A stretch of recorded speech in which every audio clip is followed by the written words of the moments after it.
this time. There it is. I'm Brent Leary. Paul Greenberg. We are the CRM players, and we are still in Vegas at Keynote World. That's right. We have Keynote Q&As, Keynote parties, keynotes. It's it's AI where we're having a little bit of fun because there's just several keynotes here. We did 2 watch parties yesterday, but there were still like at least 2 or 3 other keynotes that took place. And there was one this morning before this one, then there's this one, and then there's like maybe 1 or 2 others after that. I'm losing count of all the keynotes. I know. We're covering this one, which is Steve Miranda and AI apps. It's Oracle apps and AI. And then we're going to hopefully cover, well, I'm not clear on how they're doing it exactly, but hopefully cover, if it's being streamed, Jeff Wartgow's keynote for Oracle CX. Right. At 4:15 p.m. PT? It's somewhere around there, 4:15, somewhere. Yeah, Pacific time. Yeah.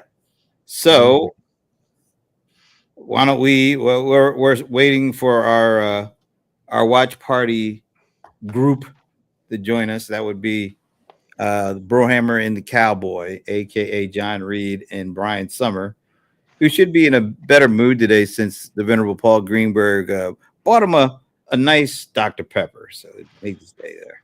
It was a nice big one. It's literally I can identify. We were at this Q&A for the kind of the platform, really, and you could tell where Brian was sitting because it was even though we can only see the back of his head, because there was a can of Dr. Pepper right next to him.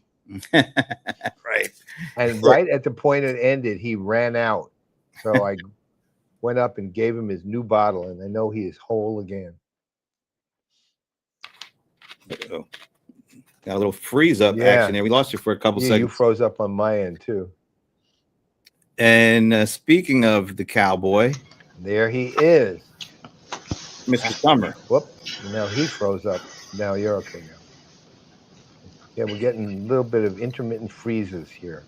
Good old hotel Wi-Fi at its best. Yeah, it's pretty bad. I actually did a speed test thing of it yesterday.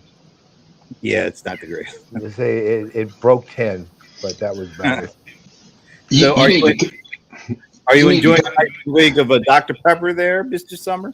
Yeah, I actually broke into the one you guys got me for breakfast this morning. Breakfast of champions. That's right. I had that, and I had a 6-pack of Entenmann's chocolate donuts. They sell Entenmann's here? At the Walgreens down the street. Entenmann's? Holy cow. Yeah. I had that. It was either that or Tasty Cake, and I figured I'd go. Wow, almighty. I haven't had that since I was like a kid. And there's no comparison either. See, that's the difference between you and me, Brent. I'm always a child at heart. I'm going to be, it doesn't matter what my chronological age is. I'm going to be that youngest analyst at any event, I'm going to be the one pushing the envelope like you wouldn't believe. Have you had any Twinkies lately? Because that would be like the trifecta for me. Ooh.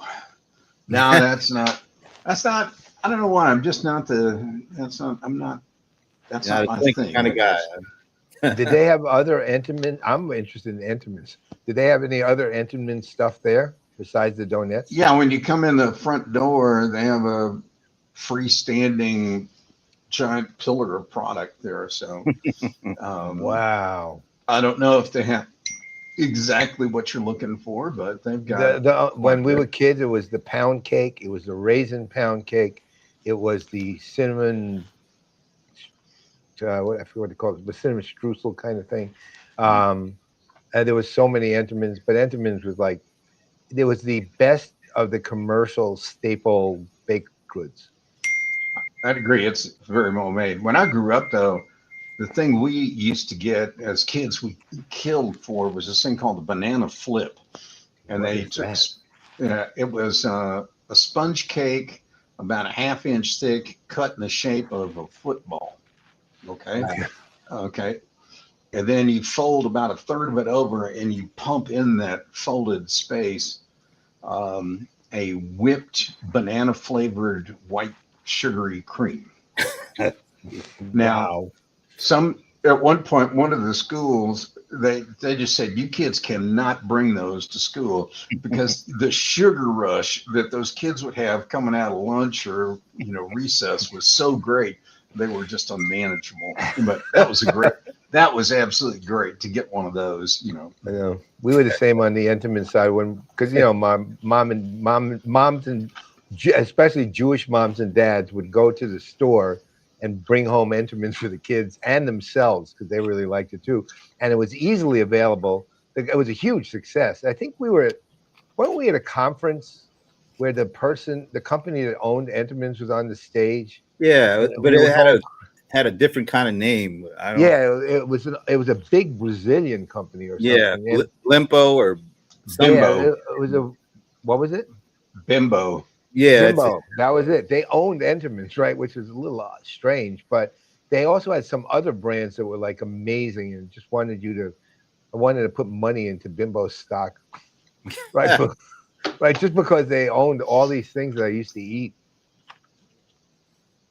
Well, boy, that speaks volumes about you, Paul. But anyway, so since we have a few minutes before they get started, hopefully it'll start on time.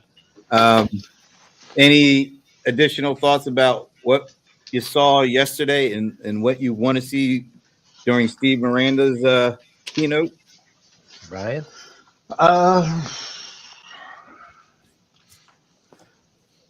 I think what we're going to see is our 3 levels of AI capabilities popping up in the applications. That's probably what most of the discussion is going to be about.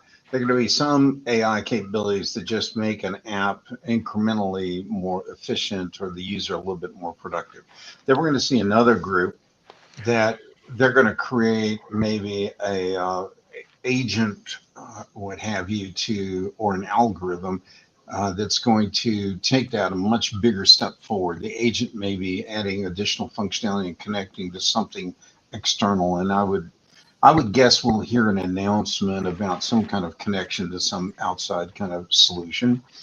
And then the third level would be where they've radically rethought a big problem area that companies face, and they're going to show what they can do there. So I'm expecting a building crescendo of innovation, and customers are going to be sitting there in their chairs with the seatbelt on and the tray table up, wondering, how much of this can we ingest in our firm in the short term?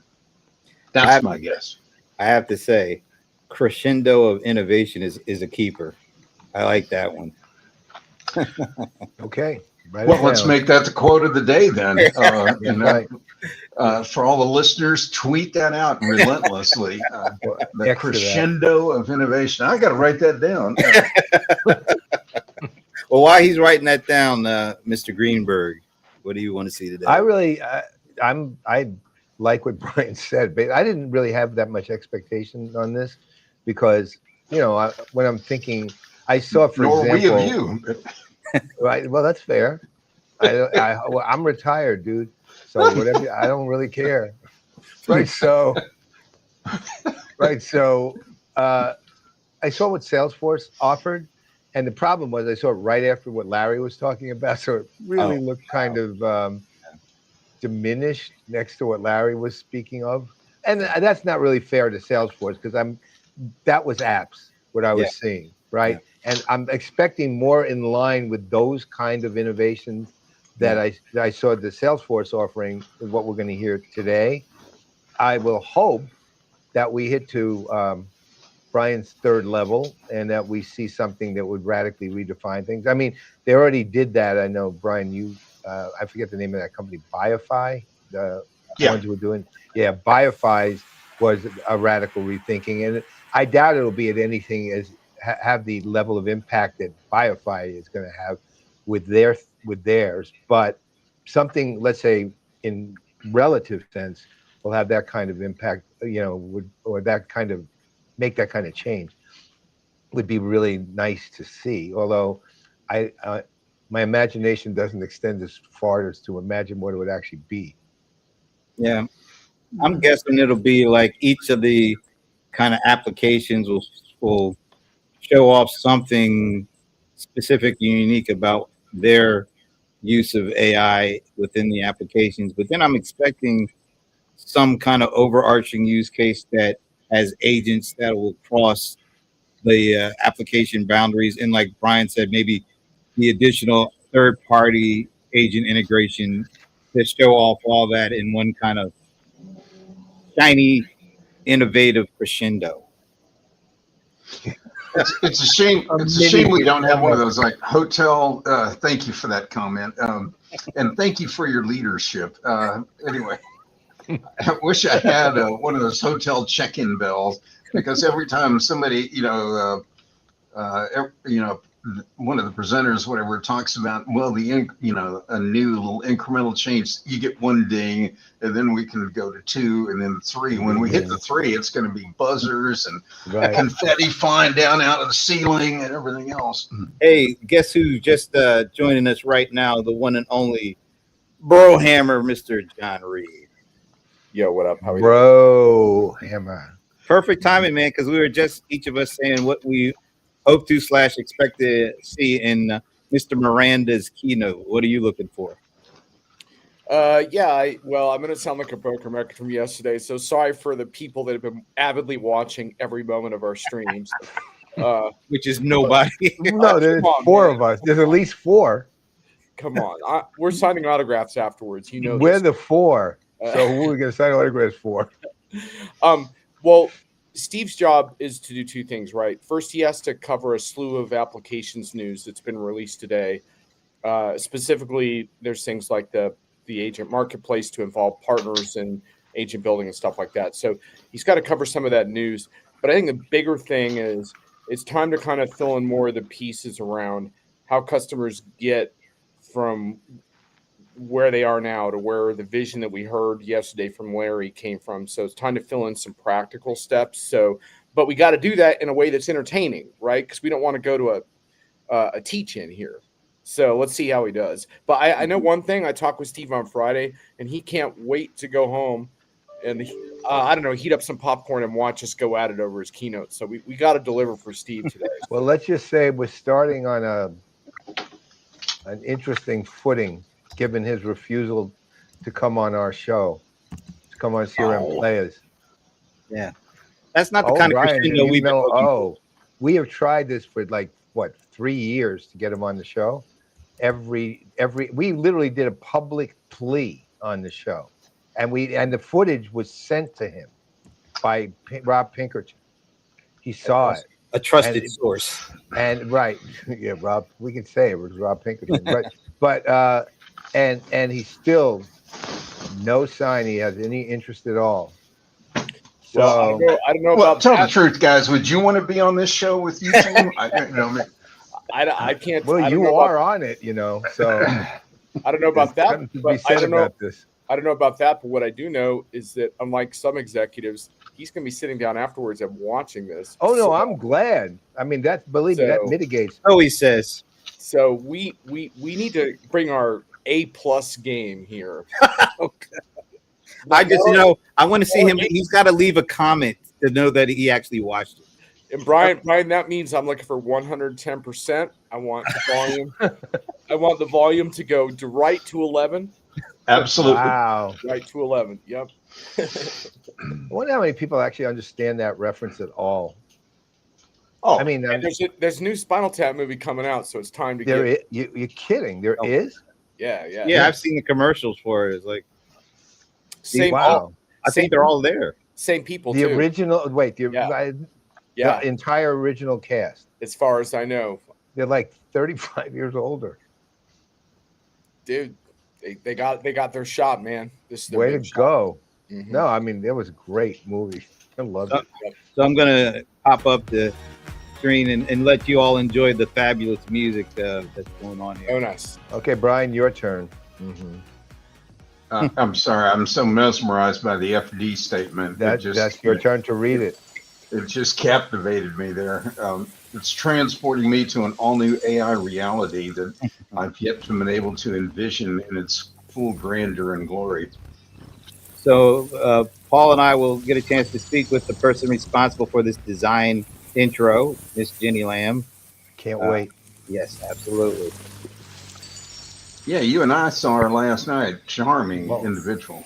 she's amazing. She really is. She's absolutely amazing. One of my favorite people in the industry, really.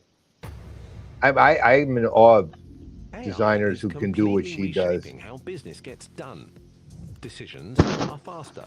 Processes are smarter. We saw Even her last this. night, by the way. Entire Yeah. industries are being rewritten.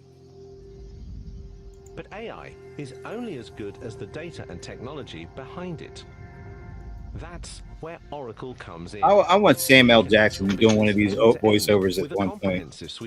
That would be really good. Built in the cloud with embedded AI, so your workflows become intelligent. Or at least if we're going to use a Intelligent British work fake inside the voice, systems you put in already trust, a real voice and fueled let by your Simon do own it. data I and love deep his voice. industry Yeah, right. expertise.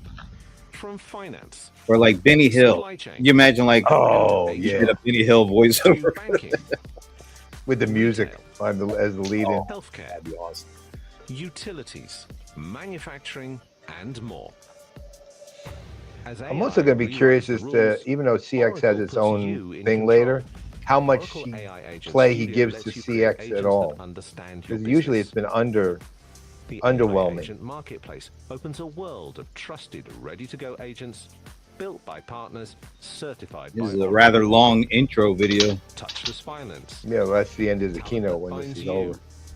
supply chains that see around corners, service that solves problems Okay. before they happen, There's- tools that turn customers into advocates, innovation designed for your specific industry, not someone else's. Oracle applications built for your business in the age of AI. They could have probably had a better Please welcome tagline to than the that. stage Oracle's Executive Vice President of Applications Development, Steve Miranda. As we watch him at a distance one more time. Thank you very much, and good morning, everybody. We are thrilled to be here today, and we have a packed agenda for the next hour or so, give or take. We're going to cover essentially what we have in the complete suite of applications. We'll host several of our customers so you can hear directly from He them. said give or take. I'm lessons going to say learned, take. best practices, Yeah, I'm but also right the there with you. challenges they deal with their business and their industries, and how they're attacking it, how our partnership is working together. And you're going to see several demos. So you've probably at this conference heard a little bit about AI.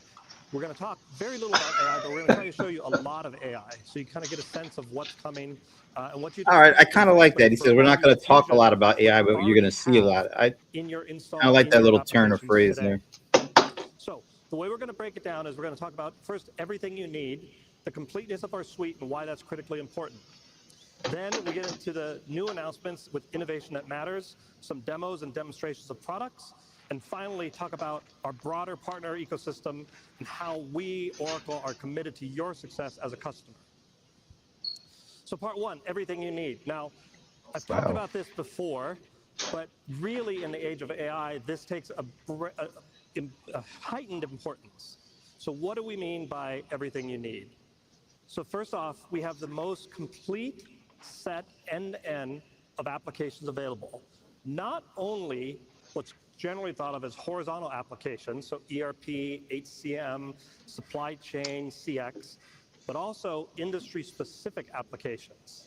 And more our customer base. Do you guys are think using Microsoft can phases make of the their same project claim? to either start with an industry and move to ERP, or starting with ERP and moving to industry. I don't think it's the Actually, same And we're going to depth. highlight that in the, No, in the no. presentation today. No, Microsoft's But in more addition to like being the broadest productivity horizontal applications. This application, goes like we're much also deeper the into broadest industry vertical scenarios application. and stuff like So that. it's very appropriate I followed But there's Playaz, 600 keynote, agents, the 200 really of them are fantastic keynote in this industry morning, solutions, for because example. everything they talked about this morning in OCI, importantly including the large language models, is included in Fusion applications.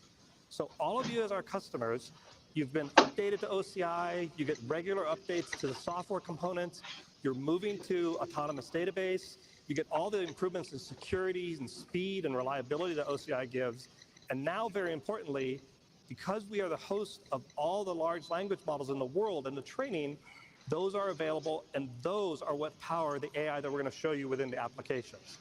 So it's very critical to optimize business process to have all your data in one place and then have the technology to leverage that. And again, we're going to talk about it a little bit, but especially we're going to show you. As part of that completeness, we also are extremely proud, and I'll paraphrase Safra a little bit, who used to say, our success is measured by your success, our customers. And especially in applications, this is critical because we have become industry experts in many industries through our close relationships, partnerships, and implementations of all of you. So as all of you go through the implementations, you teach us about your industry, we learn about your business challenges, we work together on developing AI solutions, and I'm going to do more of that in just a moment, to really give you a best-in-class solution and best-in-class partnerships. So that's what we mean by completeness of suite. So rather than me continuing to talk about it, it's my pleasure to welcome our first customer on stage. Let's hear a little bit about them.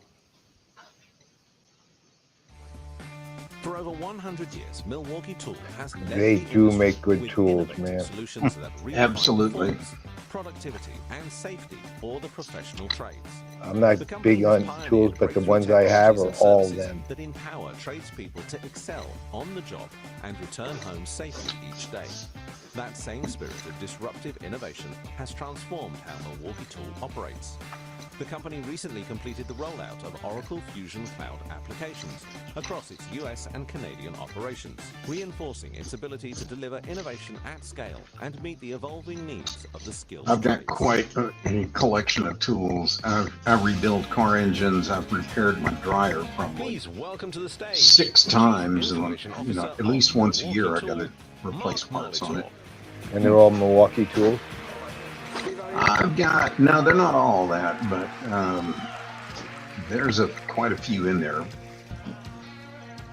I'm a big Those are fan of fans what they Milwaukee do. Tool I or am. fans of Mark, but See? thank you for joining Fans. us this morning. Mark, I'm sure that a lot of the audience has used your products, seen your products been in use, contracted for people who use your products, but maybe you give a little background about Milwaukee Tool, where you've come from, and then your role.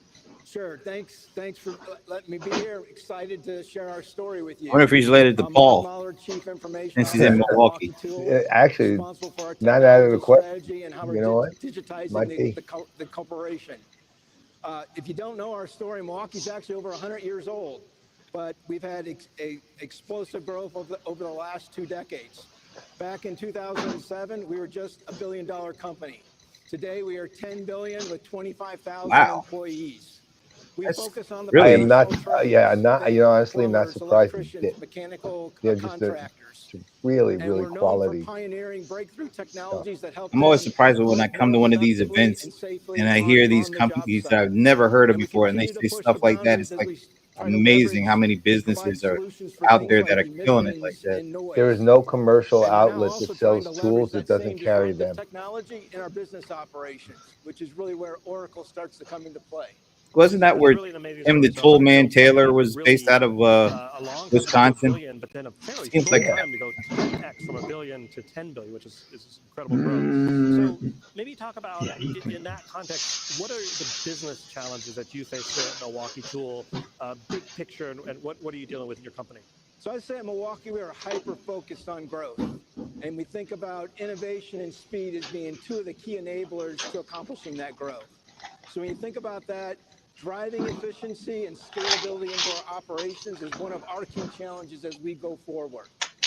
It's really important in terms of how we're going to do that. So if you think about distribution, expanding order fulfillment, expanding supply chain, those are all key areas of focus for us, where Oracle is playing a significant role. Speed is also critically important for our success. We have to be able to respond to any kind of changing business conditions. A perfect example of Shout out to Bob Fagel. just recently, Hey, we had Bob. an issue that bubbled up in our distribution center. And we were able to very quickly configure a new solution, a new process to address that situation, which quite Wow, frankly, Bob's we back wouldn't have for been able more. to Excellent. do prior to having Oracle in place in terms of doing that. So and the last piece of this is also innovation. This So we guy have is to literally continue to speaking at the innovate, pace of stay speed ahead and of the efficiency. competition, I but am not also in kidding. It's order like for scale. his So we're actual deploying new pace, features, new capabilities on a what quarterly he's basis. presenting. We've already started to extend Oracle solutions into other parts of the business. And really what's up next for us is how do we leverage some of the AI capabilities that Oracle is now delivering to us. Right. So we'll get to AI in a moment. We were trying to set a record for how long we go without mentioning that word, but we'll get there. But let's drill down before we get to AI. You talked about, or I opened with sort of the breadth of the suite. And you talk about the need for the speed across the cycle. So you've implemented really a full suite of applications, CX, ERP, and importantly, supply chain, which is really the heart of your business. So can you maybe describe what brought you that decision to go with Oracle? What brought you the decision to go with the complete suite? Sure. So a little bit of our story here is, so prior to going to Oracle, we implemented an ERP solution back in 2017. And we actually selected that package about 5 years before that. So you can kind of imagine how the business would have changed over that period of time. That particular solution was highly customized, wasn't vendor supported, and it really lacked a number of the capabilities that we thought that we would need for a growing organization that I just talked about. So when I first got there, we really spent the first year or two really optimizing what we had, while at the same time starting to build out the IT team and building out that go-forward strategy. And what we realized is we really needed a robust solution that could evolve with our business as we continue to grow. I would kind of say this, off to the team, we need a solution that's going to last for decades because we don't want to have to implement another ERP solution again. But we also needed it to be cloud-based. We needed to be able to deliver new features faster, and we wanted to be able to avoid the cost and the effort that was tied to, an on-premise solution. Right. So really it was those factors that kind of drove us towards Oracle. And I would say we really concluded that we felt Oracle was really the leader when it came to providing a cloud-based ERP type of solution. And then when you couple that with the massive investments that were going into cloud capabilities, we felt like it was a solution that could evolve with us as we continued to grow. Right. So that's interesting. It's sort of an interesting lesson, maybe painful lesson to have relatively recently, 2012 to 2017 implementation of ERP, and then seeing the benefits of, let's say, a non-customized cloud-based full suite product. So in that context, how are we doing? How are we doing so far? What have been the benefits? What do you think he's going to say? Yeah, exactly. I mean, those are such setup really in July junk. With our most significant implementation. Drinking game. A series of phases. Anytime somebody says, that's a great question, let's just go ahead and raise a glass right there. Chain, order management, financials. What we're seeing is it's helping us. I'll tell you what, seriously, Milwaukee's manufacturing stuff is quite complex. They need extruders to make things like plastic grip handles and the like. They have drop forging for making things, a number of metal parts. They use a lot of electric motors and battery technology that go into their parts. Anyway, where I'm getting at is it's not a single kind of, it's not like a chocolate company that just makes chocolate products. They're utilizing different manufacturing processes, and they source a lot of stuff from overseas locations as well. It's not all domestic. And so they've got significant supply chain, multiple different methods of producing product, and there's a lot there going on under the covers. Well, actually, to add to yours, they also have, I'm being a little broad here, but two markets that they are fundamentally different they address. One is someone like me who goes and buys a tool, and others are full manufacturing facilities that they're providing all the very complex, much larger tools for. We can now roll up those costs on hundreds of thousands. Well, let's segregate a little further. It's not just for you. There are weekend mechanics, and then there are full-time tradespeople. There you go, too. Yeah. And they have very different needs. Early adopter, in particular around some of the RF technology. That's perfect. So those of you who remember, we announced Smart Operations. I talked about it here last year, so it's great to see customers adopting. So you covered a wide variety of areas, and I think you said we've completed a journey, but what we've done is we've really gotten live. So now you're running your system, running the multiple warehouses. By the way, this is really, I think, a smart move to emphasize the value gained by getting your SaaS platform right, because one of my contentions lately is that modern software is really pretty damn good, and you don't need to wait for agentic AI to actually teach the value from software. So I think it's an important point. And also, if you don't get the stuff that he's talking about right, then AI, the kind of AI they're talking about, really can't help you anyway. You're So exactly right. Well, as he said, garbage in, garbage out. You know, so our business as we go forward. So if you think about products first, there's really no other power tool. You know, I mean, it goes back to something that we've all been saying over the last year. Regardless of AI, regardless of anything, fundamentals are first, right? You got to get them right, and then the rest. Yep. It's icing on the cake. Maybe it's even part of the cake now, but you still have to get the ingredients, put it all together, and know the recipe, and then build the cake. Design processes so that our engineers can develop. Yeah, I sometimes talk about it as an accelerant. It can make things better, or it can make things worse. Yep. You know, so it doesn't always work for the better when you sprinkle that on top of that, like you said, a problematic situation. So through some custom built applications or solutions, as well as out of the box. It's also why I think he started this smartly by not talking about AI for a change. In terms of that. Well, that's what he said up front.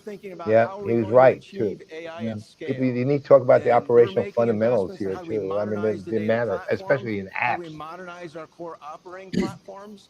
And now he's talking about how modernizing the core platform sets up the AI, which is what customers need to hear. This is actually a very good starting customer. I'm not kidding. They're talking about speed and efficiency kind of being their focus, and of course, obviously, that means for them a highly successful supply chain. But he also speaks speed and efficiency. Okay, in closing, pacing. I don't even know. He's like he fits the customer partnership. Can you comment on triggers the right pushes the right button. Oracle's been at our side for this entire. So let me replay what you guys are saying. The very first thing customers have to do is get their head around integrating all of their stuff together and getting clean data first. Then they go tackle the efficiency and productivity gains, and then they can start looking at some of the more powerful, whether it's agentic or algorithmic kind of capabilities that are running in the background and monitoring and policing everything that's going on. And the irony of that altogether is that actually, and the last thing in the chain that you start paying attention to, on the whole, from day one of your thinking, is the technology. By the time you get to the point we're describing, you already better know what you're planning on doing with your company, right? So technology, because how many times in the world did we run across people buy technology and don't know what to do with it?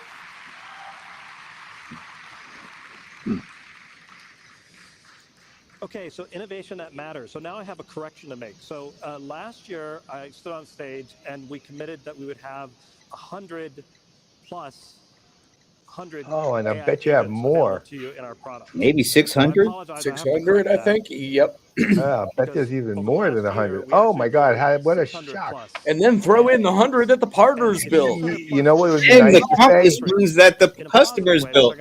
I would love to have had them started. I made a commitment that we'd have 100. Well, we only have 40. Hey man, I'm running 700 just in this hotel room. There's another 200 that are across the industry applications. And I'm going to show you in just a minute. Hey, I do want to comment though. I defended Steve 2 years ago for how well he threw out the customers talking about their challenges in the projects. Yeah. Didn't hear that in the first interviews. Hopefully you'll get to that, because I think that's one of the strengths of this last keynote that I reviewed. Well, he did ask him how we doing. Yeah, well, the guy wouldn't be on stage if they were doing badly.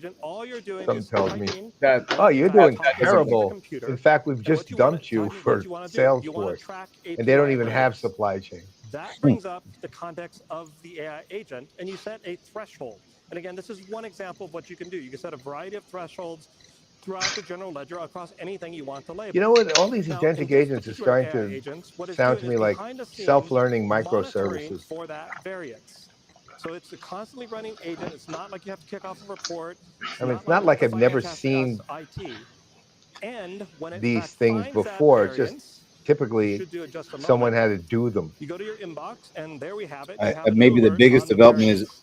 normal business Because folks these are now agents able to are do it. embedded Yeah. inside Supposedly. Fusion applications. So I did a review It on knows a context. It professional knows you are the service finance solution the other user. day. It knows what you have And access to. the And then real thing importantly, that's when you going get the on is variance, not just that you you can create an drill agent down that runs in the directly background and it tells into you the you've got an invoices accounts payable that problem. cause that variance. It's There's to, no in the more professional moving service between the AP screen example, and the GL screen. the You agent's have the variance constantly surface monitoring directly little in tiny context changes in with staffing security. This is needs a on very important hundreds of distinction of projects agents that we deliver simultaneously.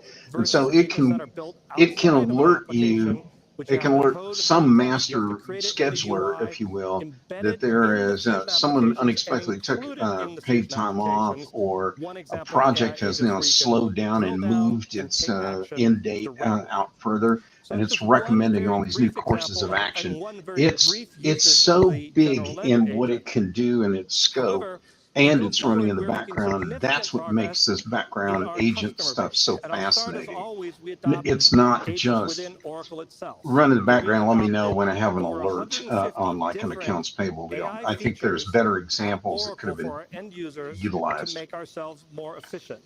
There was a session yesterday where Rondi Ng spoke with our finance group talking about the ledger agent and how we're modernizing and frankly further improving an already world-class finance organization.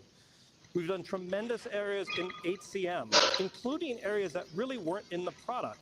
So we've deployed a benefits agent where now any employee around the world, anywhere at Oracle, can ask a question. I'm on vacation in Europe. I need a new prescription. Is that covered? Do I need to have a doctor's permission for that? I'm on a leave of absence. I need to take an extra time. Do I need to renew my COBRA? Is there something I need to do? Any policy question.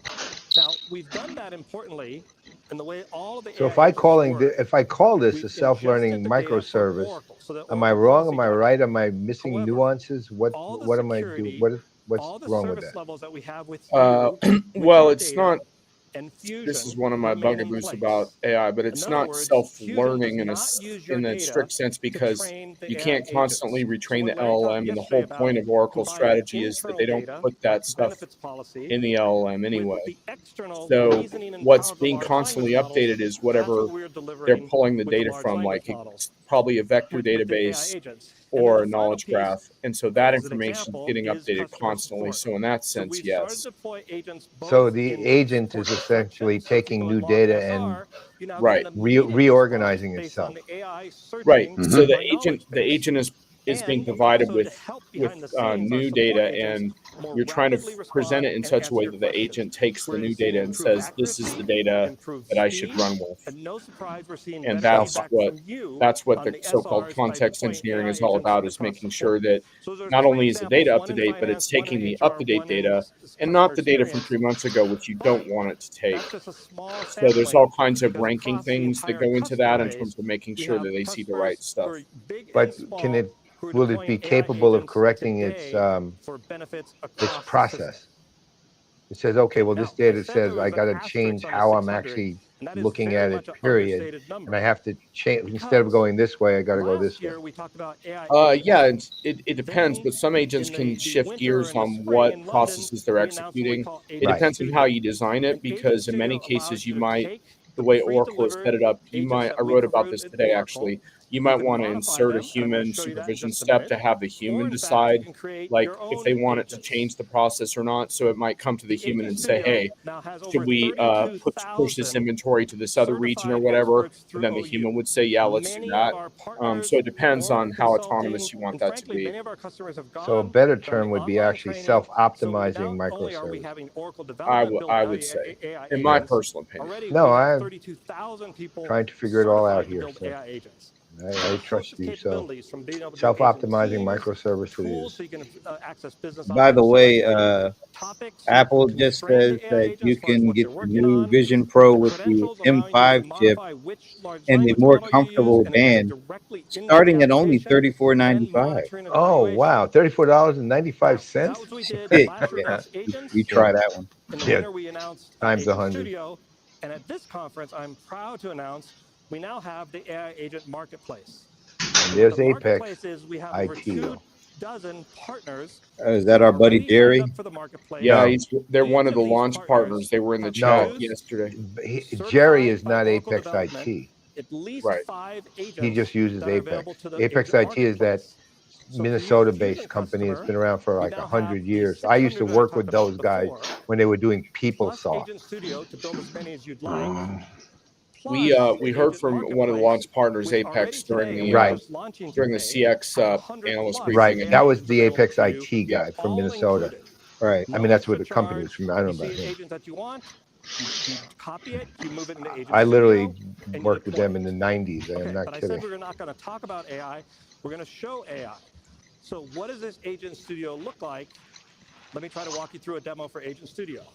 They were partners with us on Okay. PeopleSoft higher So ed the stuff. first thing you see in Agent Studio is effectively the list of all the 600 agents that we have.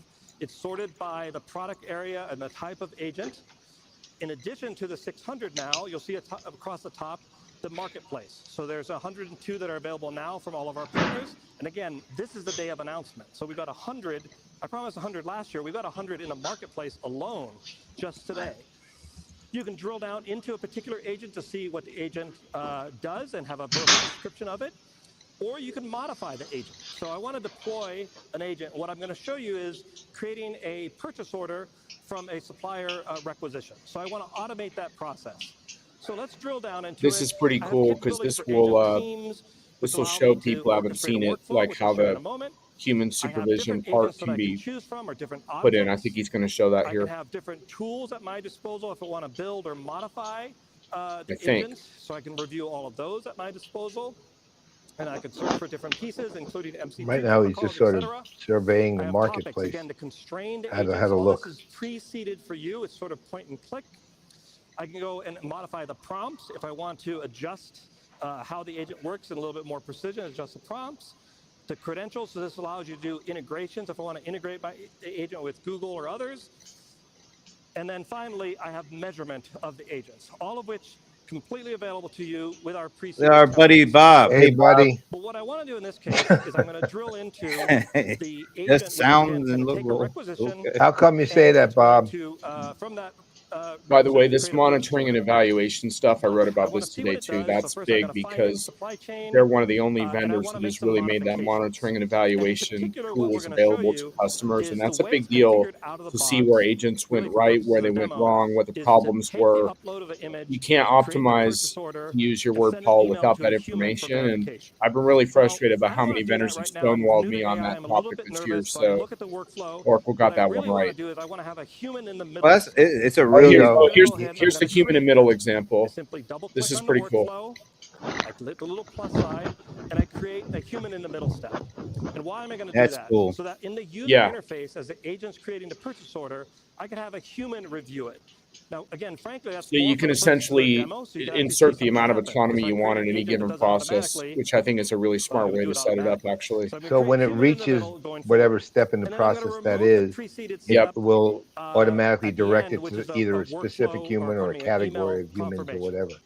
Okay. Yeah, So I've done and as I that. wrote I've about added a today, human you can review. also insert a I'm going to take rules-based out step like the email step. anything that flags over Importantly, again, $1,000 in purchase this is requisition. an embedded So you can AI add agent. some level of So I've had to deterministic do work nothing to aspect to the security. workflow I've had as to well, do which nothing is to the That pretty user works well for the interface. government. Now, when I come Yep. back and I log into the purchase order screen, Hi, it Bob already Stutz. knows Nice to see all you the on the security stream. that you've set up for me in the purchasing department or me as a Sorry self-service about your person bills there, Bob. is known and respected.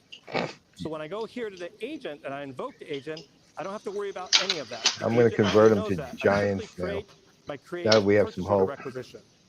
I go ahead and I What I upload think about when I see him do the this requisition demo from is the how much supplier. money was spent by Then the agent does corporations the work 10, 15 years ago in response to Sarbanes-Oxley and all the documentation that was built around controls and documenting workflows, et cetera, et cetera.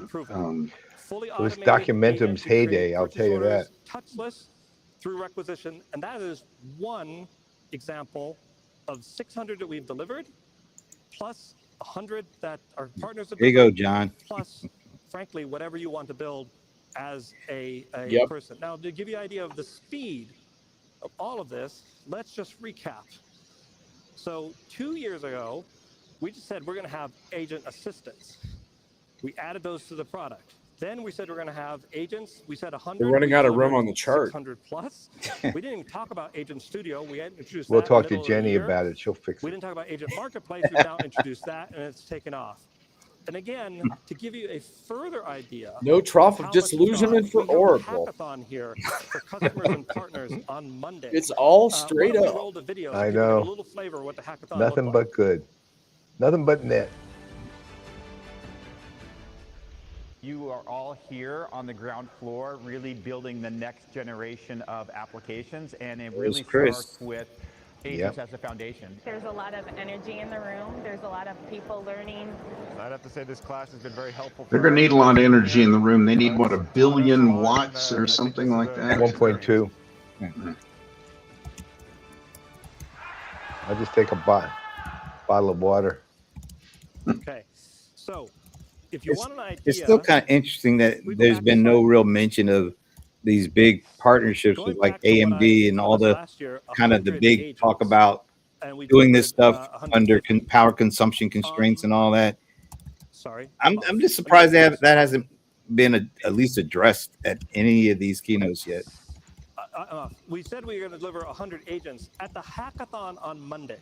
We had 150 participants from 66 companies, 18 industries represented, and we built 109 agents on Monday.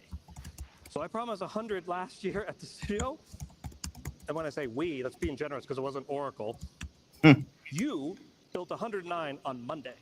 So to give you an idea of the speed of innovation that is coming to all of us and the opportunity in front of us. I mean, that's cool, but at the same time, how many of them are actually good? Yeah, I was thinking, in addition to the speed of innovation, what about the process of certifying all these things so that they stay for the work and do what they say they do? None of them worked, but did we built 109 of them? We're still averaging over 100 features per I don't know. The number stuff at a certain point becomes irrelevant. counting AI. So it's We AI, get it. yes, Yeah, that's really not the thing to focus in on. We ought to be talking about how they're using agents to create entire new workflows or processes, not individual agents. Yeah. That's the wrong metric to focus on. Like cross-vendor integrations that allow these end-to-end use cases to actually work. Yeah, unfortunately, right now, vendor-to-vendor agents don't work very well.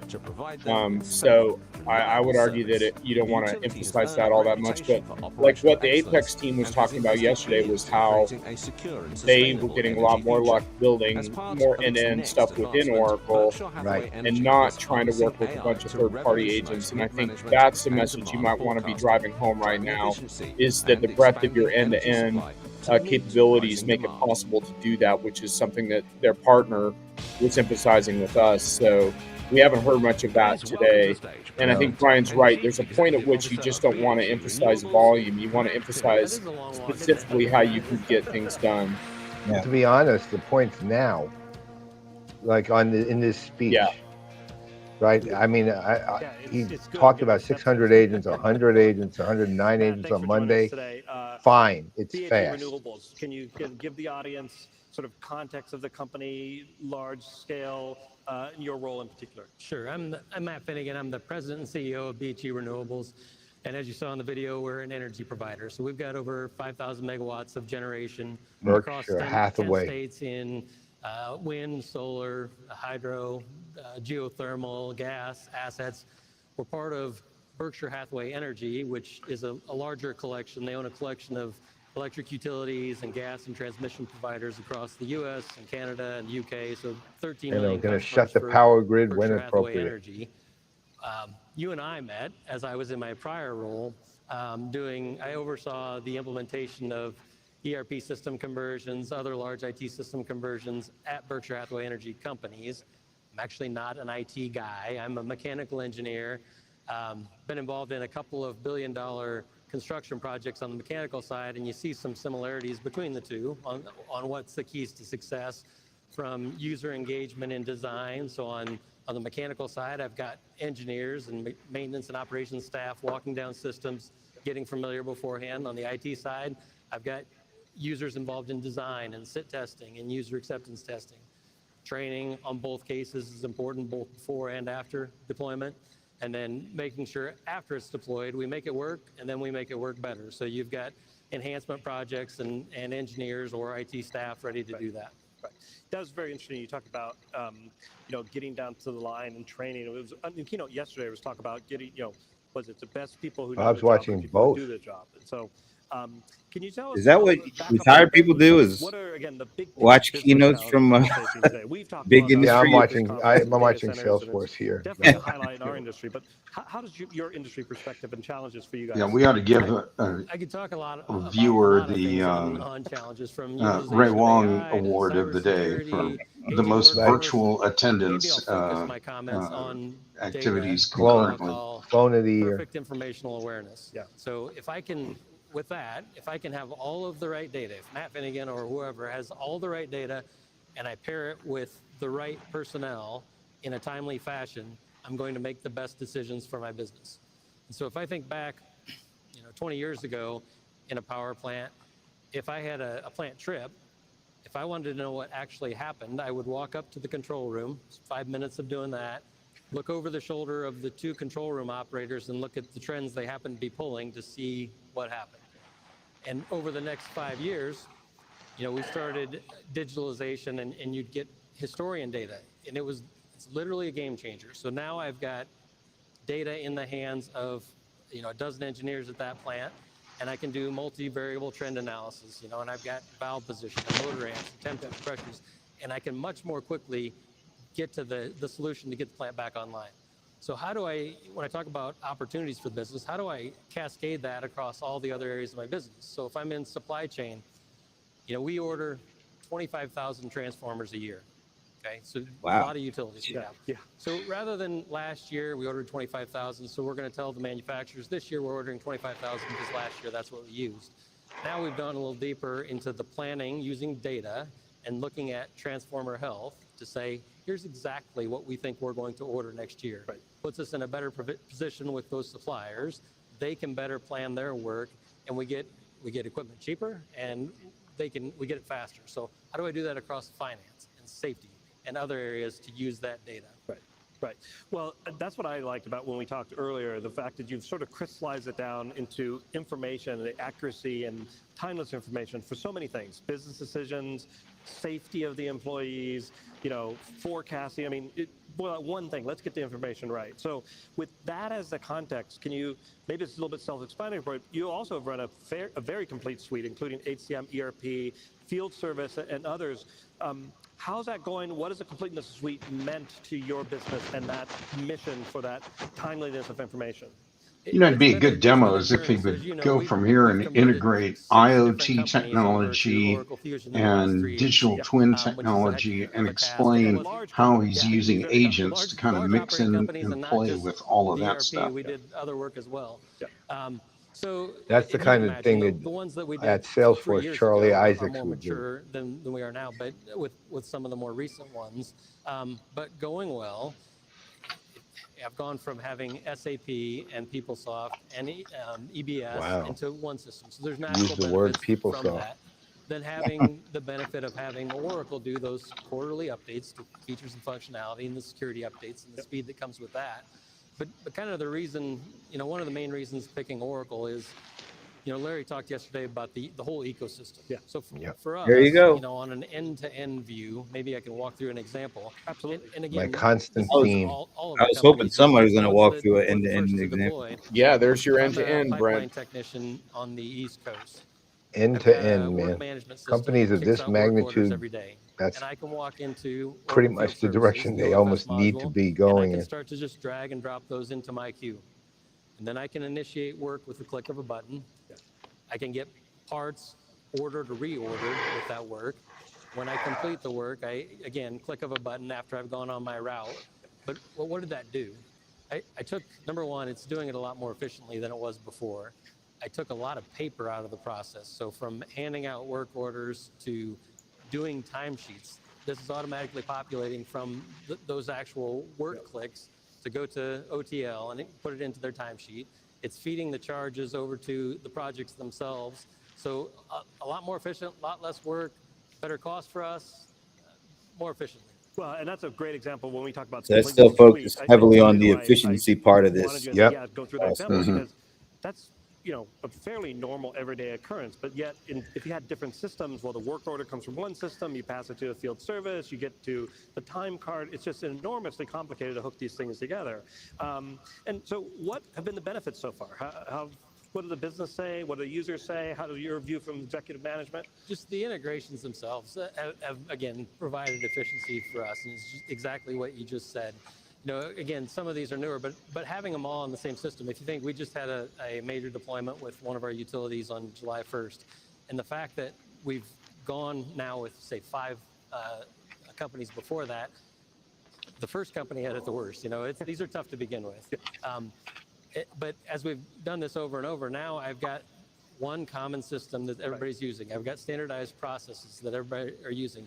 So the folks on those 5 companies were helping out now, that most recent one, when they did the cutover on here's what the process should look like. When they ran into issues, a lot of issues are just I wasn't trained on how to do it properly, or I didn't know the process. So it's been good for us. And you talk about in the context of 6 different companies going, but just for the audience out there, we see this over and over again as you move to the cloud, move to Fusion.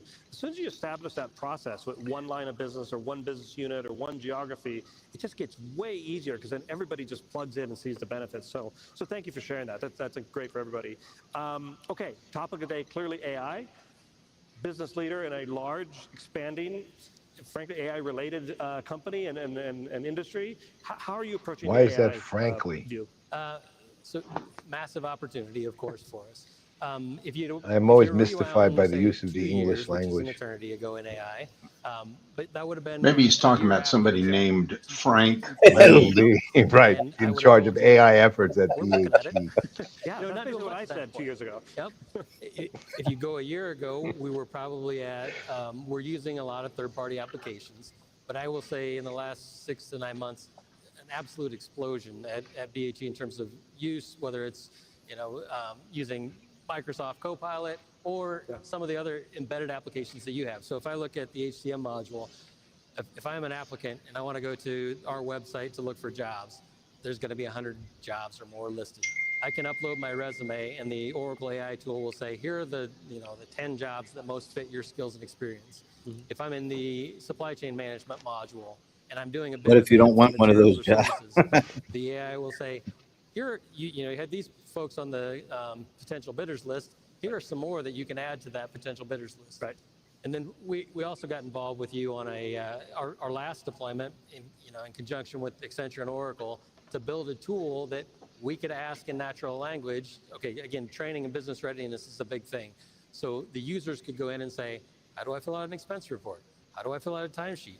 How do I get the POET code that I need for these? Right. Which could be a big hang-up for them. So big use of AI. Exactly. So Matt's just covered 2 of the 600 agents, talking about the recruiting and the agents. Steve, enough with the agent side, the amount of agents, really. Similar to what I asked earlier, how would you describe the partnership? How are we doing? You got a lot. Things we could be doing better. What do you see us going forward? These questions, this particular question is really, just like what are you going to get from it? If I've got a good well, and I think one of the things that Steve emphasized in his talk with me that I think would be better to bring out at this point in time is how starting with a couple of these agents starts to, even if they're not like earth shaking, it starts the ball rolling in terms of iterating around your data and around your processes and getting ideas on how you can best apply these or customize them to your organization.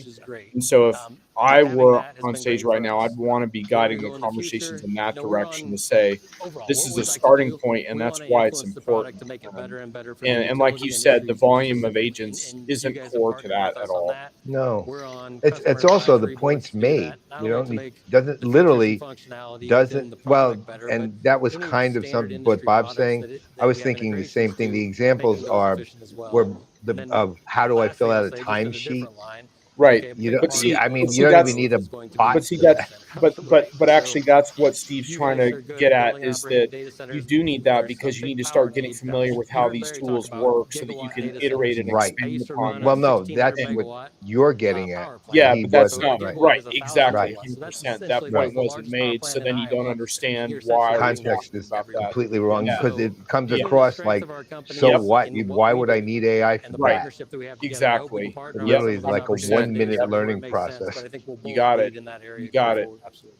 Exciting times. Thanks again for your You guys think, did y'all think at all about how some of the examples tell me that Matt covered a little bit industry AI may not be that big of an aid in some M&A kind of transactions? I mean, yes, because you're going to have all kinds of data cleanup issues that you've always had when you're trying to bring this stuff together.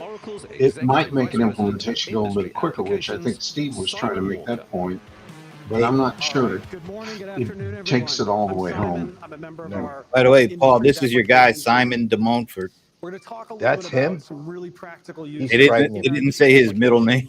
Thank goodness. And really how we're If anyone knows history, it's a good reason not to. We have everything you need to run your business faster. Not his more history, resilient. by the way. I'm We talking really about do like need it. actual We also need 7th it century ago in as history. much as it's built You for know, industries but generally from the ground speaking, up, right? the Architecture, emphasis on all the 600, fine-tuning, I really think is needs really, to I think I agree with all, it's fine-grained, taking sometimes away a or little esoteric use cases. taking the shine off of what really should be the important aspect of AI these delivers agencies. context-aware search across They're unstructured meant to data, be there use to cases do even something further. for We you as have opposed the to best infrastructure emphasizing the stack in the number world of and a them. suite of The applications conversation with the totally Milwaukee unparalleled. guy got the point That's really the across, power of right? I mean, Oracle not the and volume point, the fundamentally point of the how application outcomes have advantage. benefited greatly We've by shown the you this slide a end-to-end, couple of times.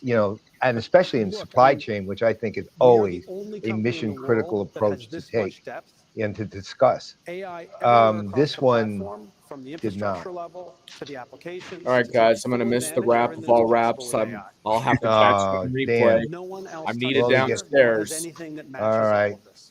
Well, We'll we catch you later, love you. Brohammer. Now we're going to be Transforming how doing, many if of our you're up, industry if you have clients work time, we're going to today. be doing the And really CX one at focused on how do we 4:15 make sure 4:15. that going with forward, Jeff Wortgow. we're leaving them Okay. open for the I next think we stage have of an interview innovation as then, we but make we'll more see. complex Anyhow, Okay, agents, if catch you're you free. later. more together, Catch you later, man. and unleash the power of these models.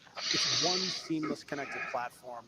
And remember, if you're a SaaS He sure customer needed a of us, light just like bulb with in that you're already dim on the hotel infrastructure room he was platform, in. You're already consuming the database. So all of this comes to you fairly naturally.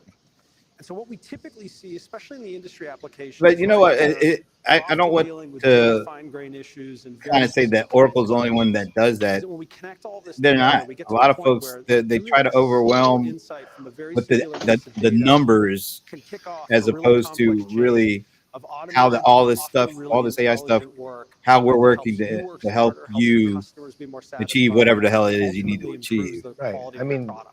we have talked So in, we're going to spend all some of us time have walking talked through for examples. The first one we're going to probably talk about 2 decades or more is really about, AI guess across what? a It's all portfolio of about multiple outcomes, applications, right? powered And by the it infrastructure we still talked is. about. No matter how you cut it, it In still an is. environment you probably all And know. We're that all is where the utilities emphasis needs customers. to We probably be. already This one, all I mean, get a again, utility bill. it's up So and let's talk down. about one Term, example, first multiple customer interview applications, was about and that. The journey that second you're one probably was familiar with. sort of about that, but it was You kind moved of into a new bland, home a few months really. ago. Did not Using make the deep point, learning really. algorithms, your utility understands your energy usage patterns and proactively notifies you. There's a rate plan that will fit you better and can save you So I money did on a your energy bill. John and I did a website, podcast an with AI agent an helps you HR compare analyst. rates. And she was Indeed, very you good could at save making the money point each that month. lots of companies will talk a really good AI game. What they see in practice, that what they're actually delivering is quite a bit less.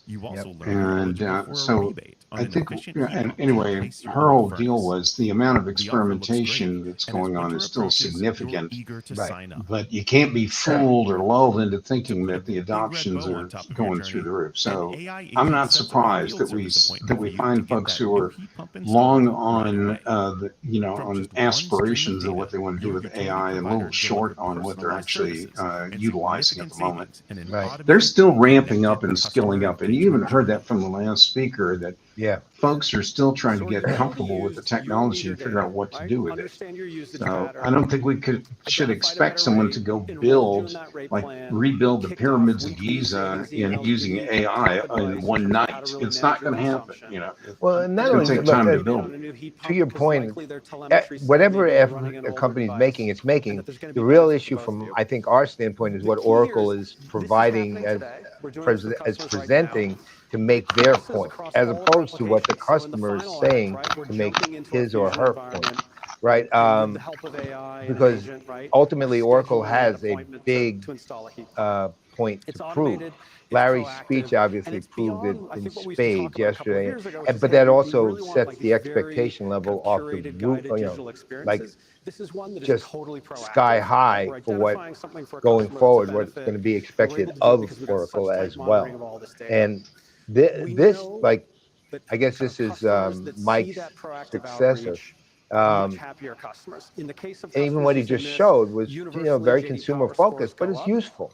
It was useful. And again, I don't know what AI did specifically for it, other than make something that we've already seen things do it better. To me, the question is, what happens? Who was it talking? Not real time, but runtime. We were talking about that yesterday, I think. Yeah, I was yesterday. Yeah, coming from your meter helps it's what AI can do. Runtime is really the power of it. Not real. That really hit me when they said, it really is runtime, not real time. Real time means really near real time anyway. Will need to invest in grid infrastructure to support that growth. With the help of rich data sets, to your point, Paul, I used to provide this little sales training thing for partners when I was at Accenture, and there was a checklist that you'd want to look at real quick before you went to go call on some company. And the first thing on there were, what are the top 3 business problems this company's facing today? And that's because of recognition that no one really has enough bandwidth to solve all the problems that they set their firm, their organization, what have you. They're usually going to be singularly focused on one of those 3 critical problems.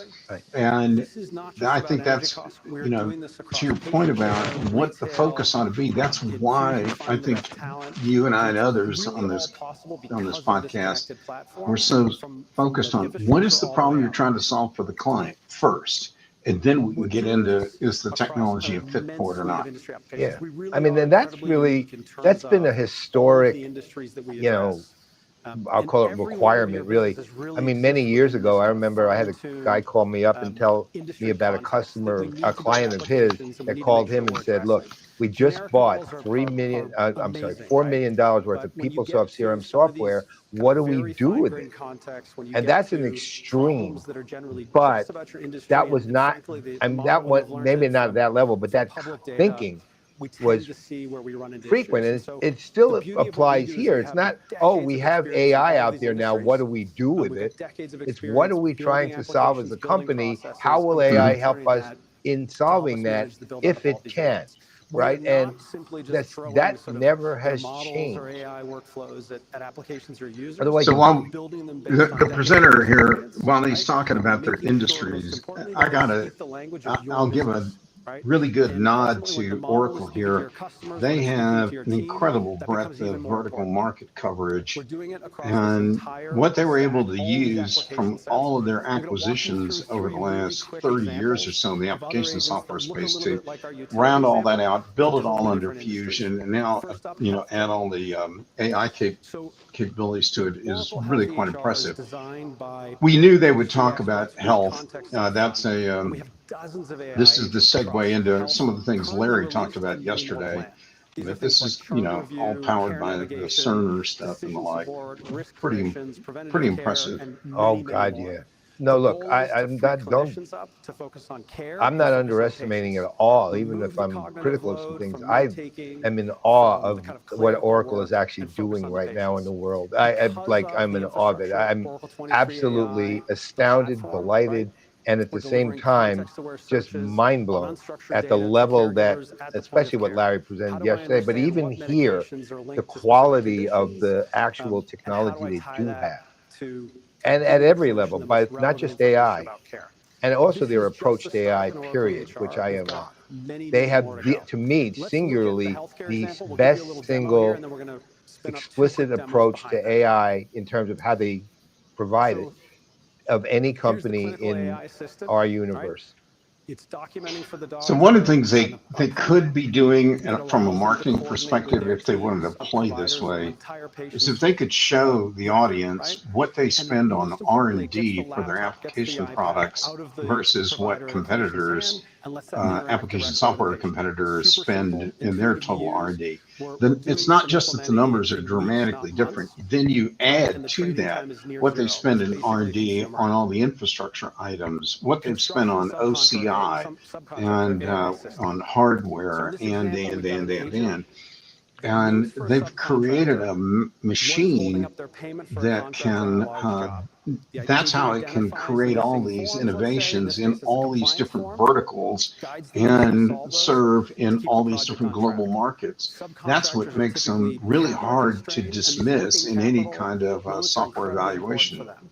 I'll give you some examples of where we've seen the benefit. I'll tell you one interesting thing too is when you see like what he's showing here, for example, it looks like he's doing something with bots, but because we're A, talking about health, and B, if you actually got any glance at the answers that the bot-looking things were providing, you can tell they're not bots, right? There's AI in action because bots are iffy, choppy, and usually wrong.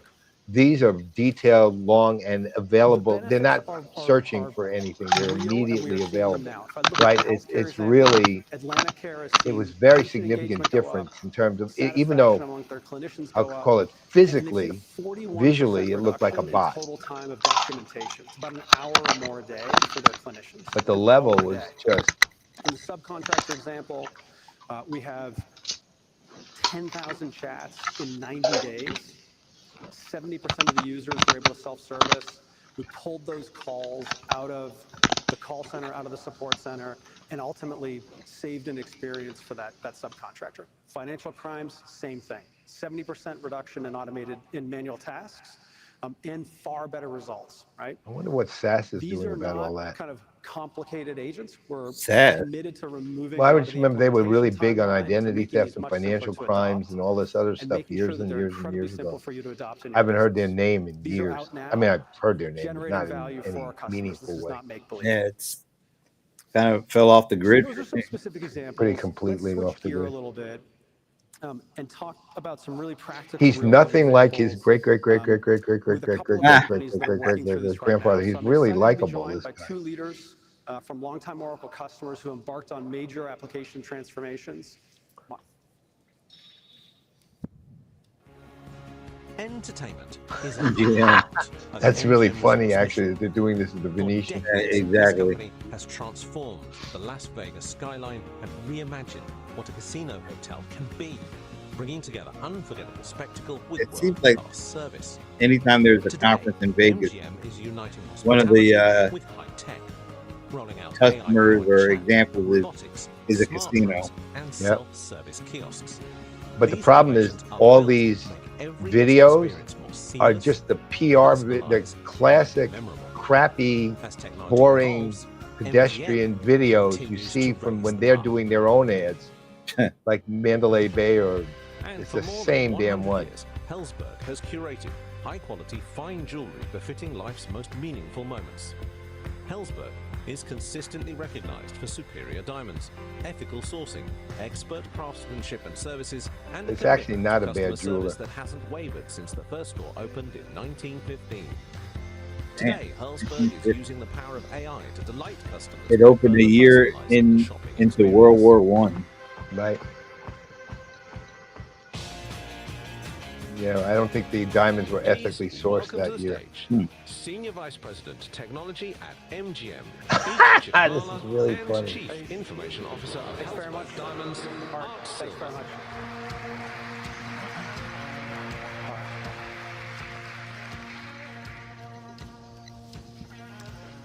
Artish, thanks so much for joining us. I think we're really excited to hear a little bit about what you guys are working on today. So Art, let's start with you. Helzberg Charter since 1915 has been to sort of raise standards with an unwavering commitment to innovation and customer service. Where does tech show up kind of most powerfully in that mission? And how does it help you keep your promise to customers? Yeah, well, first I'd like to say thank you so much for having Helzberg up here. I really appreciate the stage here. And I think I'm really excited that we're in good company because much of what we heard yesterday is what we're doing too, right? Technology as a looks like a bear, maybe? A bear. So, yeah, I never seen that has been known for customer service. I thought it was going to be like a hanky, but for customization, but not necessarily technology. And quite frankly, we wanted that way. Did you notice each person on that stage brought notes out? The associate experience. Relationship well, he's got it. All three of them have notes. Stores, a digital space online, and really the space in between. I didn't recall seeing that yesterday. Technology, we're looking for ways that are going to reduce the friction, increase customer-facing time, right? Take a lot of those manual processes out of it. So it's my job to make sure that the associates have the tools, that the customers have the information that they need to be able to engage with us. And so over the last 2 years, we've been working with Oracle. We finally launched our ERP just 3 months ago, so we're excited about that. And as we look at where and why we chose Oracle, we needed to make sure that we were on a more modern platform, right? The agility to be able to respond to the market quickly, the speed to be able to put those in place quickly, to reduce the complexity for our associates. And so as the core of our... Boy, that sounded like somebody polished up his remarks for him. Exactly. And then the last thing I would That's say why is those notes are there. to be remiss if I didn't thank the Dana Levitons of the world. What was our quote of the day at the top of the call? What was it we were looking for? Everything that that was great question. No. What was Brian's phrase? Something innovation, crescendo of innovation. Crescendo of innovation. Yeah, we got to get the crescendo of innovation in here. We're too far along in the talk not to have heard that yet. We should be in the wind-up. Connection with your visitors and your audiences. Yeah. We can see if anybody on the comment side wants to talk about the crescendo of innovation. At Technology, our goal is to connect the guests with those and remove friction points across their journey. Over the last few years, we've focused a lot of on friction in these two simplifying the companies. ecosystem and strengthening our core systems with 3 principles of secure, standardized, and supported. We have personalized the guest He's using every. smarter recommendations from the very I don't want to first get too interaction, snarky, but an AI-powered chat I kind of do, but I on the won't. video as well that allows the guest to naturally converse like you and I are talking. Where's Frank Scavo and his buzzword bingo card right now? Within 2 seconds. We have expanded the ways that the guest can check in, including generating digital. To be honest, though, I don't think anything will ever top the customer group of yesterday. That's a really high standard. Every single one of them was investment in our in-room technology, the right person, made it easier for our the guests right company. Every last one. I've never seen a group of customers consistently across every one that provided real value. Completed complex projects like consolidation of our reservation systems, and still retain the fact that they were actually human beings. Cosmopolitan and for Marriott guests. Overall, the goal of technology is to remove the friction so our teams can take care of the guests. That's amazing. You know, both of you are in businesses that I think as a consumer, we sort of, it all happens quite simply and it looks really natural, but they're incredibly complicated. And so for both of you, you know, success, and we talked about this before, right, is really about delivering for customers. Can you sort of share a moment when you saw like a very direct impact of some of the changes you've made in terms of, you know, your guests or your shoppers, where it really impacted their experience? So maybe let's start with you. Yeah. One of my favorite examples is Opera Cloud, where we migrated from an on-prem system to the cloud. This really captures the essence of what we've been doing for the last few years, modernizing core systems and focus on What does that have guest to and do with employee Opera experience. Cloud? For guests, the Did he say Opera is Cloud? immediate. Check-in times reduced by more than 50% It at sounded kind of Miranda's like that. I and don't. kiosks. He So must have said that makes meant something else. I know the less wait time and more this smoother. what do you call it? The Checkouts became easier with near real-time folio updates and auto subtitle checkout came across applied. as Opera Cloud. For employees, this was a game changer. The Opera Cloud UI is He is modern, saying Opera easy Cloud. to navigate, similar What to in the how we world use is in our that? personal life apps. This meant employees could focus more on the guests and make that strong connection with them at the arrival. Opera Cloud.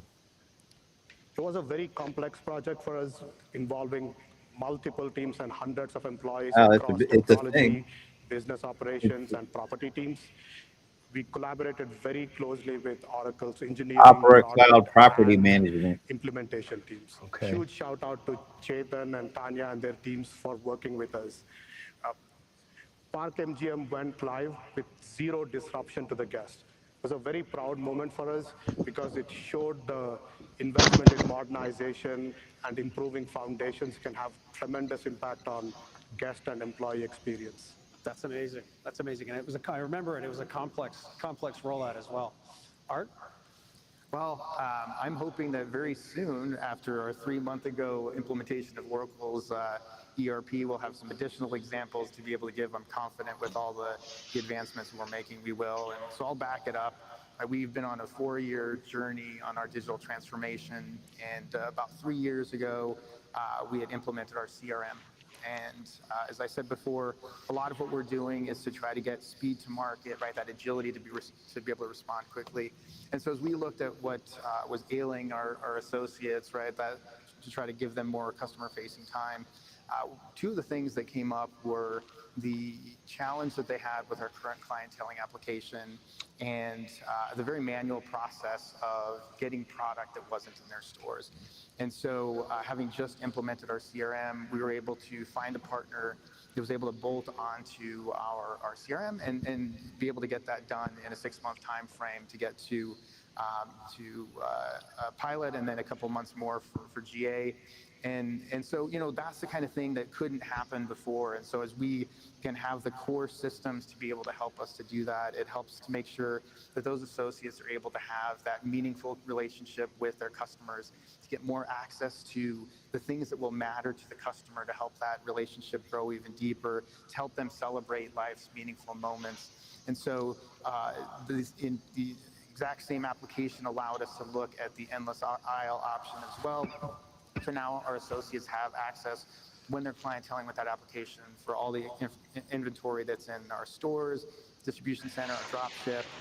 And more importantly, we give them the what's in it for them, because we're able to connect that to allow them to have a lower pressure sales process because they can share that basket with a customer. And so we're trying to meet the customer where they want to shop. We don't want to have a high pressure must buy it now because it's in our cases. We want you to know that we're developing that relationship with you. And so if that means that you need some time to think about it, we'll make sure that you have that basket so that the product that you're looking at with that associate is right there. So when it makes or when it's time for you to make that decision, you're able to. And then the associate who helped you gets the credit and they're able to clientele you later on. So as omni-channel continues to be that ever-moving, ever-evolving target that we're after, making sure that we have the right data target that went dead 20 years ago. And making sure that we have the right systems that can allow us that speed to Omni-channel. market when we don't know what's going to happen in 6 months' time. We don't know what's going to happen in 12 months' time. But having a really solid foundation is critical for us to be able to advance quickly. So I suspect there's plenty of couples where there's lots of pressure to buy diamonds. So you guys don't need to add to it. What role is AI playing kind of for both of you in terms of supporting the strategy and helping in the back office and in your businesses? Yeah, like we've said before, technology and AI are enhancing the most valuable part of Helzberg, which is our people. It's like this guy is and so as we look at the back getting a lot more talking we've been time than working the with other guy. Oracle on AI before AI was cool. We've been working on models to help I was refine expecting him to tell us we're going to use AI to imagine develop an app for the site called The Right Way to Propose to Your Significant Other. And you could just have this interactive conversation with an AI bot that would come up with that great, situation where you're going to pop the question. But maybe I'm just thinking too far out in the future. No, that'd be interesting. Or thinking too far back in the past. Fortunately for us, we're Berkshire's. They say, and then they talk you into a Vegas wedding at MGM, and you could book an Elvis. I don't know. We actually talked about things like that when I was doing work with David, advisor to David's bridal. Literally things that we're talking about, like your honeymoons and all these things. Proposals. A lot longer to do photography. They bought the veil of what product looks as like, a result. and enhance that experience as you've been. Oh, we just had our 42nd anniversary. So wow! Congratulations, sir. Content is a lot faster, and then you have. When is your anniversary? And make sure that it's there. And then you're giving that to our I'll answer it the way my dad used to answer that question when we asked him, like, you remember your anniversary? Yeah, it was the first hot day in August, and it was, what kind of an answer is that? The first hot day in August. Yeah, that was his. No, mine's the tail end of September. Mine is too. That's why I was asking, actually. We were the 25th. AI is amazing. 25th of September. I feel like we are just in step one, and there's so much more to come over the next few years. At MGM, we're taking a very it feels slightly like this particular conversation kind of lost some steam. And empowering our marketing teams and operations. Well, it's kind of standard. It's like a standard conversation. Well, I'd give bonus points to Simon if he has the guts to ask, can we at Oracle help you and other hotels in Vegas create a better way for people to check in? Yeah, I don't think that question is coming up. No. But tell me that isn't a big business problem. Oh God. One, deepen our AI usage across our partner systems. CX problem. All of the innovations that you guys showed today was. I think they're coming close to the end. Do you feel like this session checked all the checks and what you were expecting to hear at this particular keynote? No, I mean, to Brian's original point, the radical reinvention stuff, I didn't hear any of that. But, I mean, it did make some. I mean, the most important thing from my standpoint, the thing I found that Steve did that was most significant was not talk about the AI part first, and actually go to the core value of apps, right? Which is how they help. In what they do from an operational standpoint, particularly. And I thought that was really important that somebody in this conference did that, and especially the apps, Oracle apps. And so I thought that was really very good. Thank you both so much. From the standpoint of the conversations, the very first one from Milwaukee, I thought was significantly the best. Let's continue a little bit on retail, and I think sort of try to bring this home, right? You've heard from Mike, Clay, Larry, all the other members of our team about all of these investments, all of these features, and all of the benefits that we see from having a stack that includes the infrastructure, the applications, and by having them be sort of really seamlessly working together and designed to do that from the start. Let's use a retail example to really think about what this means. So certainly, retail is a different industry today than it was even 7 or 8 years ago, right? Supply chains are longer, distribution's much more complex, and customers are far more demanding. Oracle has an incredibly large suite of tools across Oracle. It's about 50 embedded AI agents around this kind of move, sell, buy, plan, lifecycle. And they really work alongside and atop all of our applications. So I want you to imagine for a moment, right? You've just signed up for a marathon, your first marathon. Shoes are going to make the difference. You run by to see if you can get a pair of your favorite running shoes, and they're out of stock. I will say, I think there's a lot more than shoes between me and my first marathon, but we're going to suspend our disbelief here a little bit. And so the power of what we've done, right, is we've got a database that enables us to work through incredibly complex sort of specific issues across lots of different data sets, whether they're structured, whether they're unstructured, whether they're in different pools. And frankly, most of these problems always come back to the data, right? It's why the data platform, why the Oracle database is such a powerful combination. And really, at the heart of this isn't just about inventory, right? It's about a global supply chain that's got longer, forecast demanding, planning buys, and really moving goods worldwide, which is getting harder and harder. So it's complicated. It's even worse if you've got multiple applications that are all siloed. And what we see with our customers certainly is when we bring those together, one platform that's able to connect together, we get a much different result. Replenishment decisions may look simple, moving products from one location to another, but behind the scenes, the intelligence is incredibly complex. Oracle AI brings together data from across our suite: CRM for customer insights, RMS and Fusion Inventory for stock positions, Oracle Analytics Cloud for forecasts, Xstore for sales, procurement and order management, and many other systems on a single connected cloud. All of it flows into one decision.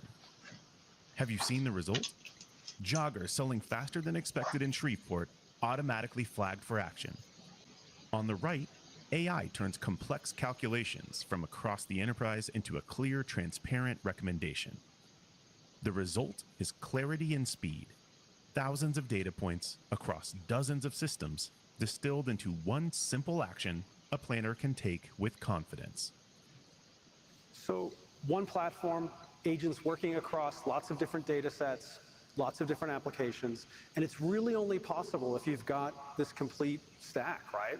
Cost-effective, fast infrastructure for training and reasoning, a data platform that can orchestrate all of this work, a database that can work alongside all of your data wherever it might be, and the most complete kind of set of applications and embedded agents across industries and across the horizontals, supported by a team that has an immense amount of experience across all these industries.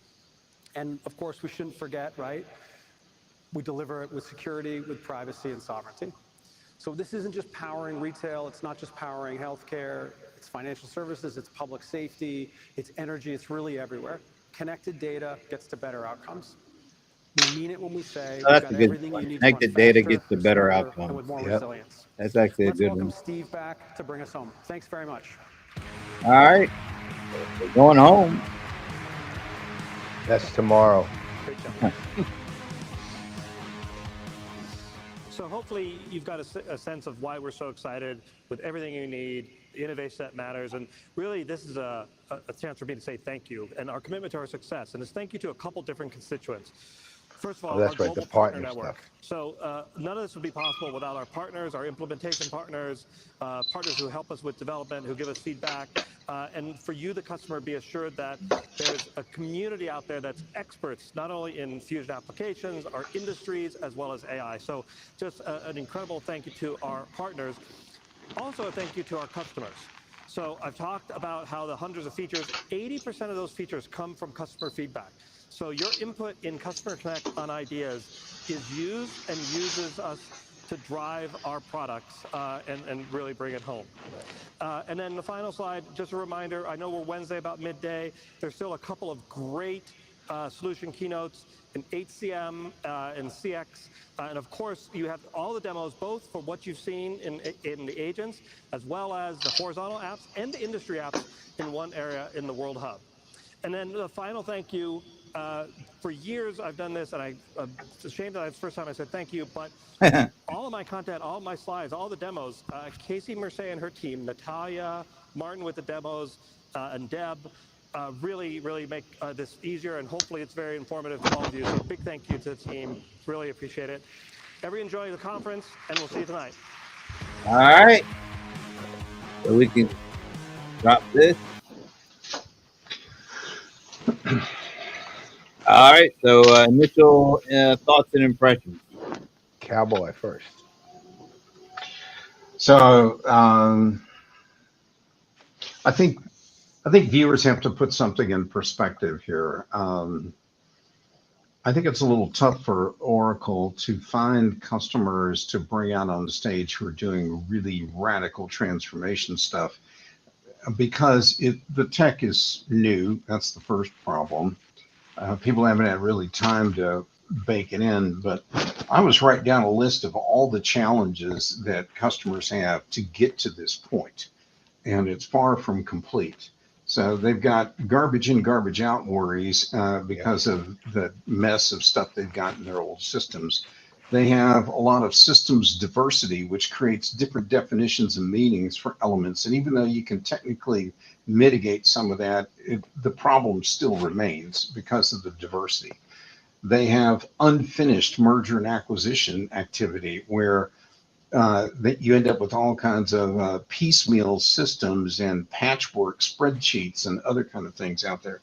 They have their own people are not necessarily ready for the AI age. People, they haven't had any training. They don't know what the right controls and so forth are going to be that they need to have. So, there's a human capital aspect to this that got no discussion today. And, they've got limited amount of time. They can't cover everything. But I do think there is I think the capper speaker could have been one that really talked about what they did to get the organization to a state of AI readiness that allowed them to really push this thing forward. And if they'd done all that, then we would have had a crescendo of innovation. Paul, your comment. Yeah, well, I mean, aside from the fact that I agree with you literally 100% on that.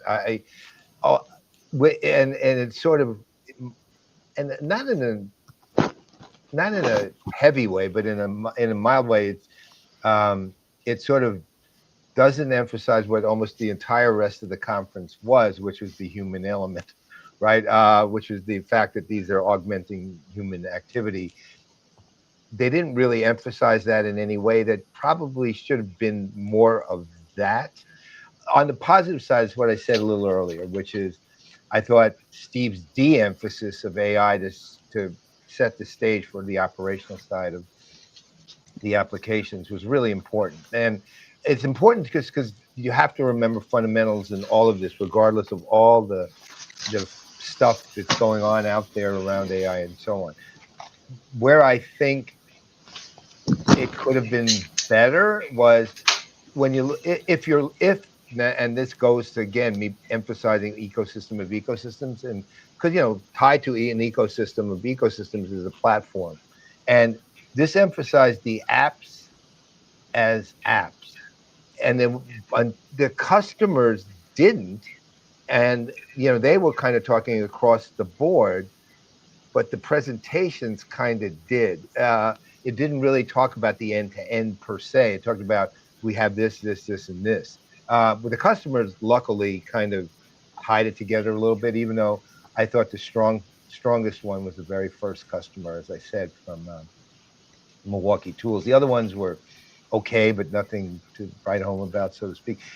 The other thing I did like, and I was glad to see, if I'm looking at an emphasis on an application, was there was a very strong emphasis, not more organic than maybe deliberate, on supply chain.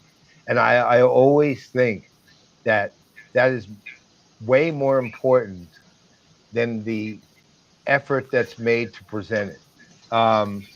And I was pleased for that. I think, but apps, at Oracle is a layer in the platform. It's not just a series of solutions. So, to your head nod there, Brian. When I say that, I mean it more like it operates within the platform. You're meaning across the platform. So that didn't quite come across the way it should have. So I think there was some good and there was not so good. And that to me was. I'm sorry about the points it missed, and I'm glad about the points it made, I guess is the best way to say it. I'm also, of course, extremely disappointed that Steve won't appear on our show. And who knows if he'll want to do that after watching this. All right. So I hate to repeat what y'all said, but I do see some positives and some, I think, missed opportunities. And like Brian was saying, I mean, there's just so much that any of these companies are going to say they've done when it comes to really putting AI to its fullest while using any of these applications, because a lot of this stuff is just being announced. There's a potential there. And I think trying to talk about how do you go from, kind of where they are now to where they want to go, because they're just not there yet. And nobody could fault them for that, because there's just stuff is just getting in their hands and starting to be understandable and starting to actually be used. So I think there is just, it's hard to tell this story right now because it's mid-story. And that goes with every vendor and their customers that are working together. But I do like when Steve was going through the demo of kind of, using the studio, and he did have that one step where you drop in the kind of the human interaction component of that. And I think that at least allows folks to understand, there are things that, the AI is going to do, and you're going to help them do it. And in order for the AI to work as well as it can, you do have a role in it. And that goes back to Juan the Wise's kind of comments in the opening Q&A this morning. I like the emphasis on that. And then even going back to our call when we were talking with Rob Pinkerton, there is an effort and there is an intended approach to saying we have all the AI you're going to need and we're still working on it. So it's if it's not there now, it's going to be there and you're going to help us get there. But it really, there seems to be a concerted effort, and I think it's great that AI is being kind of put in the position of actually being a helper, not a replacer, at least, as a general statement, and being able to do things that we're not good at, and they still need us. The AI and the technology still need us for certain things. I think that's the best thing that kind of came across in all this. But once again, it's kind of hard to fully illustrate this when the stuff is just really starting to get a general knowledge of what it is and potentially how it can be used. Most of the time, it's always going to be focused on initial stages of operational effectiveness and cost saving, which, it's understandable because most technologies kind of enter the enterprise with that in mind. But I am really looking forward to when we start looking at how we can do things we couldn't have done or even dreamed of with this stuff, as opposed to figuring out how much money we could save or how much efficiency we could do. Important stuff. I'm not trying to dismiss it, but I really want to get to the point where companies are looking at this as a crescendo of innovation versus, dwelling on the operational. That's how I'll end this right there. Well, I guess one last thing. Look, Oracle, we can't forget that Oracle itself, they've skyrocketed to this. Look, they've always been a huge player, but they have skyrocketed well beyond where they were in a year, right? And it's not that easy to piece together this entire thing. So you have one gigantic cohesive whole working in concert throughout a conference of this scale, scope, and magnitude with not a whole lot of time really to even understand what your own role in the world is now, right? And it's clearly different. So, I mean, I'm giving that too. So each piece is fine. It's just, because we're analysts, we're always looking for the cohesive, biggest picture. But again, like you both emphasized, this is all a process, and they're not there yet. But they'll figure it out. I think going back to something you said yesterday, nobody's there yet, but Oracle seems to be much further on the way. Yes, and not just in little aspects, but like a comprehensive, foundational way. Yeah. And I understand the 600, the emphasis on 600. I think from when he said last year they're going to have 100 and 5, and now it's 600. I understand it, but it's also, like you said, they've done a lot in a year, and I guess that's a metric that you can use that he uses. But you got to dig into the overall. How did they get that 600, and how does their partners get that 100, and how do their customers do whatever the hell they do with it? That's, I think, the real interesting story. Beyond when it boils down to it, you say 600 once, you're okay. That's enough. We get it. All right. Any final thoughts before we shut her down? Come back for one last go around with our buddy Jeff Wartgal. He's going to be doing demos of Spar. Yeah, that sticks Spar. All right. Well, on behalf of the Cowboy, I'm Brent Leary. I'm Paul Greenberg. And I guess on behalf of the Brohammer, who had to step out earlier, right. We are the CRM Playaz, and we shall be back one final time for one final watch party before we get completely played out. So we'll see you then. Play is played.